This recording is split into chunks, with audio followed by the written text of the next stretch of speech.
Well, you're always careful as far as making early determinations what you see in spring training, but it'll take a little adjusting rec to see Justin Verlander as a New York Met. But so far today, it looked really free, looked very easy. Didn't take an adjustment for him to get back out there on the mound and look like what he did last year when he won the Cy Young.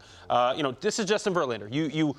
You almost expect this from him. You don't expect there to be a whole lot of hard times early on in the season. You expect him to come in ready to go, pumping 95, 96 today. That was great to see. The curveball, the slider, it all looked crisp. It all looked short. Everything looked and, seemed like the Justin Verlander we've come to expect over the years. I think the Mets moving forward, after seeing this, after seeing Max obviously come in and be healthy, they have a lot to look forward to. They did anyway. But it's really nice just to see those two healthy right now early, and hopefully they can continue that. They have enough depth within that rotation to keep them healthy throughout all year. Yeah, if you're a Mets fan, you do not want this guy to peak too early. I mean, his stuff was really good. Yeah. Usually power guys take a little time to get there, especially the breaking stuff, to really snap off because you have to, develop that arm speed. He obviously is ready and prepared to pitch in New York. And I think, again, for me, this is a guy that loves the spotlight. He wants to be the guy. He has now sort of gotten over that hump that, he can't pitch in a real big game, like the big game.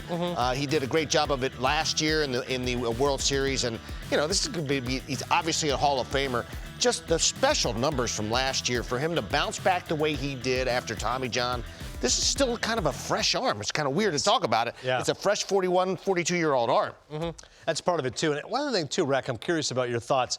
Interleague play, before when a guy would shift from AL to NL, there's an adjustment. Now, I mean, they're playing each other all the time, so I really don't know if that's even an issue anymore. DH is the same now. It's in both sides. So, yeah, it really is. And I remember as a player, I remember starting my career in the AL, and it felt like it was just harder. I got to the NL, and it just felt like a different game. It felt a little bit easier. And that's not to say it was easier. Sure. It just felt that way. But, yeah, nowadays it's totally different. You don't have, you do have the DH on both sides. Now your pitchers aren't hitting. Plus, I think on the NL side, it seems like there's going to be more teams that are in contention, or at least closer to that 90-win plateau that you would kind of think of when you think of the really good teams in the league. The NL seems like it's stacked. So the Mets, they have that advantage, having guys like Scherzer and Verlander and a lot of guys on that team because they're one of the oldest in the big leagues, if not the oldest.